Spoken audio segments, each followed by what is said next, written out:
रात में गांव सो रहा है। अजय, नेहा, रितेश और प्रिया फुसफुसाहटों और परछाइयों में लिपटी शापित हवेली में कदम रखते हैं। एक शापित हवेली की दबी अफवाहें शांत रात में छा जाने से हवा में बेचैनी का एहसास व्याप्त है। रात के सन्नाटे में दोस्त एक दूसरे को जानती हुई नजरों से देखते हैं। उस भयानक शापित हवेली जो गांव के ऊपर एक कफन की तरह लटकी हुई है। चार दोस्त एक पुरानी और भयानक हवेली के बाहर पहुंचते हैं, जहां हर कदम पर एक अनजाना डर छिपा है। फिर अजय आवाज देता है, चलो इस हवेली के डर को तम करते हैं। भय और संकोच के माहौल में एक चुनौती की तरह गूंजती है। हवेली के दरवाजे की तरफ बहते हुए हर दोस्त के दिल में डर और उत्सुकता की एक अजीब सी जंग चल रही है। दोस्त अंधेरी हवेली में प्रवेश करते हैं, जहां ठंडी हवाएं और पुरानी तस्वीरें रहस्यमय माहौल बनाती हैं। अंधेरे में शापित हवेली में नेहा भय के साथ कांप रही है। उसका डर उसके चेहरे पर स्पष्ट रूप से दिखाई दे रहा है। अजय नेहा को गले लगाता है। उसके शब्द और स्पर्श उसे शांत करते हैं, लेकिन हवेली का रहस्य बना रहता है। अचानक हवेली में एक रहस्यमय ध्वनि सुनाई देती है, जो सीढ़ियों पर किसी के चलने की प्रतीत होती है। अचानक एक दरवाजा अपने आप खुल जाता है, जो हवेली के शांत वातावरण में और भी अधिक रहस्य जोड़ता है। एक पुराना पियानो अपने आप बजने लगता है।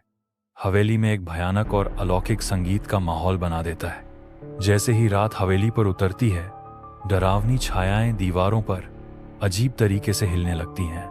उनका सन्नाटा ऐसा लगता है जैसे कोई अदृश्य ताकत वहां मौजूद हो। दीवारों पर छायाएं अपने आप में एक जीवन लेने लगती हैं, सूक्ष्म रूप से बदलती और पहुंचती हैं, जैसे कि किसी अदृश्य शक्ति द्वारा खींची जा रही हों। धीरे धीरे छायाएं करीब आती हैं। उनकी शांत प्रगति तनाव को बढ़ाती है और एक आसन्न खतरे का संकेत देती है। हवेली में छायाएं नाचती और विकृत होती हैं, जो एक मानव रूप प्रतीत होता है। नेहा की आवाज भयानक चुप्पी को तोड़ देती है, जब वह डर से कहती है, तुम कौन हो? मंद रोशनी वाली हवेली में छायाएं नाचती हैं, लंबे समय से भूली हुई कहानियों की फुसफुसाहटों को प्रतिध्वनित करती हैं। एक हृदय विदारक ध्वनि धूल भरी हवा में गूंजती है, जो हवेली की दीवारों के भीतर फंसी आत्मा के सार को पकड़ती है। एक भूतिया आकृति से एक दर्दनाक विनती निकलती है, मैं इस हवेली में फंसा हुआ हूँ, कृपया मुझे यहाँ से मुक्त करें।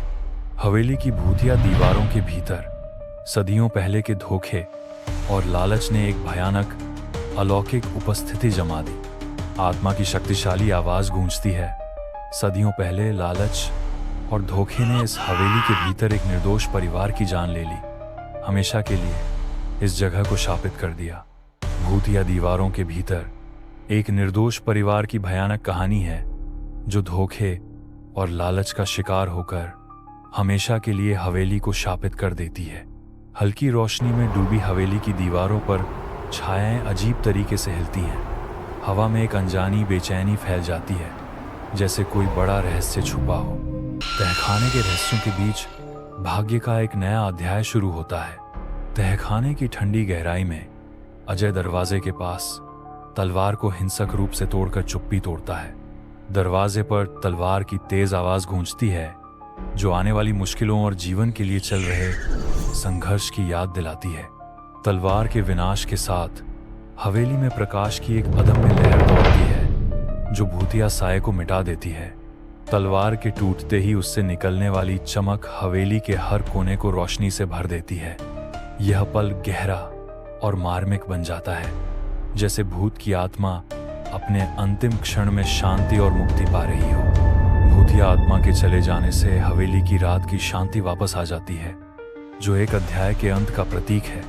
रात के अंधेरे में चार दोस्त प्राचीन हवेली की गहराई से सुरक्षित बाहर निकलते हैं।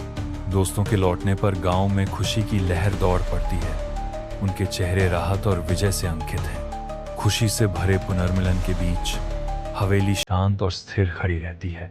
यह जैसे अनकही कहानियों और रहस्यों का संरक्षक हो, जो उसका मौन हर बीते पल को अपने भीतर समेटे हुए प्रतीत होता है। गांव के हृदय में अजय और नेहा एकजुट खड़े हैं। उनके चेहरे साहस और करुणा के कठिन जीते ज्ञान से अंकित हैं। वे भविष्य का सामना करने, डर का सामना करने और ज़रूरतमंदों को हाथ बढ़ाने के लिए तैयार है। हमेशा अनुभव की कसौटी में सीखे गए पाठों से बंधे हुए हैं। गांव जो कभी डर और अंधविश्वास का प्रतीक था, अब उन दोस्तों की बहादुरी और सामूहिक प्रयास की बदलती शक्ति का गवाह बन चुका है। यह अब एक नया अध्याय लिखता है, जहां एकजुटता ने शांति का माहौल बनाया है